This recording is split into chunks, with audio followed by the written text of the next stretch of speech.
Akosi Boateng was only 61 years old when he died of high blood pressure. His family had no idea the silent killer was lurking. His younger brother, Samuel Weredu, says Akosi never took his medication seriously.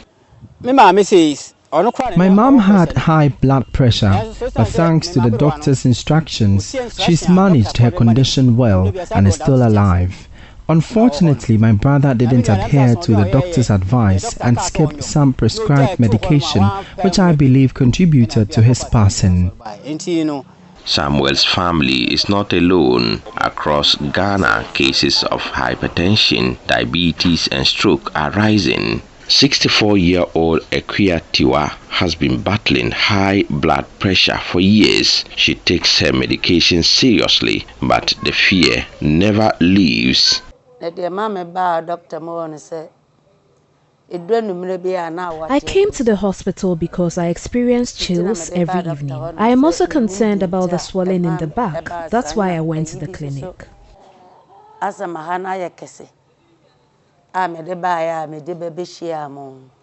Esther Kusi, 34, has also been living with diabetes for years. She struggles daily to maintain her health. I visited the doctor because I was experiencing weight loss and frequent urination. After examining me, the nurse referred me to a Fijiase government hospital for blood and sugar tests. The test revealed I had high blood sugar and the doctor started me on medication. Since beginning the treatment, I've noticed a significant improvement. The frequent urination has subsided. Sekyere Boateng, 73 years old, who suffered a stroke, now depends on her daughter, Patricia Weredu, for daily care.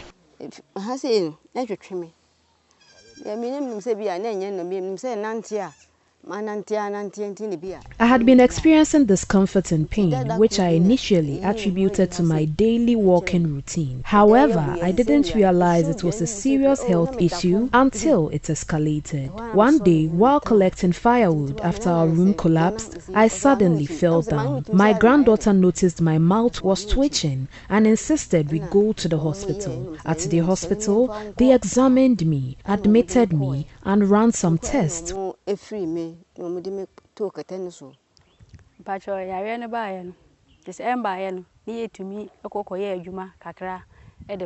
Before this illness, we were able to work and manage our daily activities, but since the sickness started, we've been confined to home. Now we've adjusted our routine to care for her. We wake up early to tend to the farm and then return to care for her. We had to stop her Western medication for high blood pressure because we were concerned it might interact with the herbal treatment for stroke and pressure. So we prioritized the herbal medicine after the Western medication brought her blood pressure down.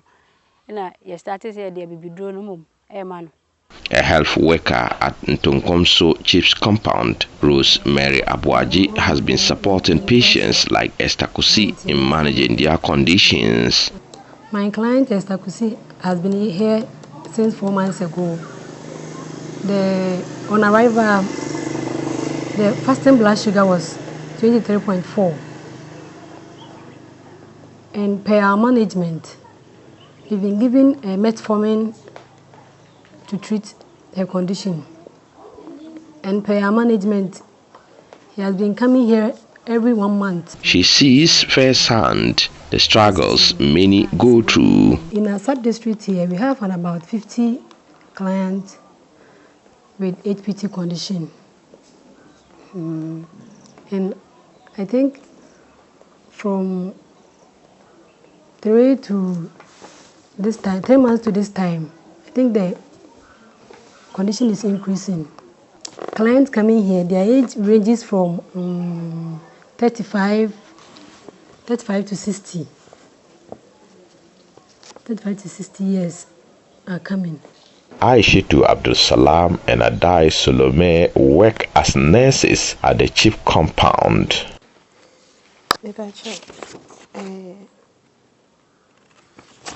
Ubipi. Me check it. A course look at crabby.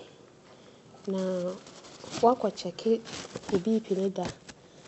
I may catch you say, oh, BP and made the dresser. What they drew so. The dresser. Okay. And the best was some nature, no dress and tenamity, a pen of Kogi a meno. Now, Jay drew no hay. Oyoko. She saw him say, Druno. So, what you a time neighbor soon was said, was shining soon. Talking about the nutritional status of diabetes and HPT patients, we advise them to eat a well-balanced diet, a diet that comprises of all the nutrients. We also advise them to eat foods that are rich in fiber, since such foods help to reduce their cholesterol levels. But sometimes, some of them cannot afford such diets, so we encourage them to eat foods that are readily available in their community. A public health nurse, Belinda Dakwa, manages cases of cervical and breast cancer. She has seen the devastating effects of late detection and is committed to raising awareness. As we started in August last year, we have been able to screen 82 women for cervical cancer, and out of the 82, we have referred 5 of them to a gynecologist for further treatment and management. And with the breast cancer, we have screened more than 200 women within Sekyere East District. Globally, non-communicable diseases (NCDs) kill 41 million people each year, accounting for 70% of all deaths. In Ghana, NCDs are responsible for 43% of deaths, with cardiovascular diseases leading the toll. According to health officials, the Sekyere East District recorded 6,764 hypertensive-related cases in 2020. The number has declined over the years, but still stands at 1,660 cases as of October 2024. Dr. Justice Ofori Amwa is the District Health Director. So in 2020, the district recorded 6,764 cases of hypertensive related conditions. In 2021, we had 6,234. And then 2022, the district recorded 4,046. And then 2023, the district had recorded 2,296. And as of October 2024, we have recorded 1,660. If you follow the data keenly, you realize that we have some kind of a depreciation in the reporting.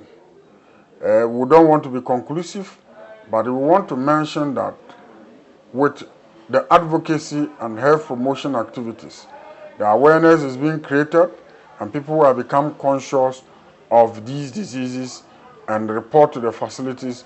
Most of them are kept on medication and therefore will not live to have any complications, including deaths.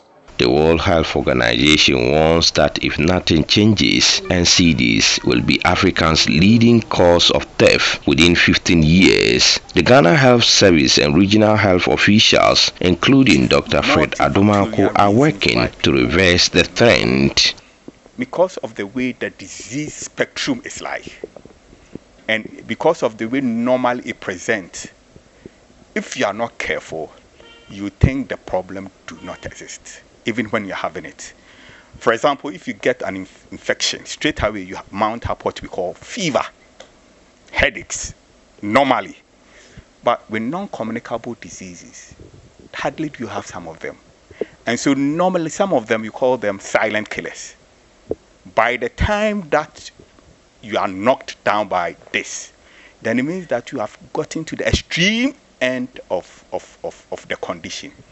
And we will discuss most of them. But if you look at the current holistic assessment that we have done for the region, the figures are good. We have some percentages that we want to pick. really to give us an indication of how many people we have been able to screen or pick them from the community. The battle against NCDs is far from over, but it is one that can be won. We, at this point in time, want to have a good advocacy to create awareness about the disease for people to be in the known and stay healthy and take good measures to get it prevented. Even if you do have it, how you will stay healthy and go about your normal duties. We have Diabetes Day, and remember 4th February, we just celebrated World Cancer Day with a theme of United by Unique. These are days that we really do not joke with, because we believe there is an opportunity for us to really shout loud at the rooftop for everybody to hear. And we have about 43 districts. We make sure that every district director is undertaking this exercise. So that is the major thing that we do. You go to most of our facilities, and that is a gap that we will have to address. We have screens, we have television showing, radio, people coming to give talk. And so these are ways that we are getting them. The question is, will people act before it is too late? A report by Mohammed Nurudeen.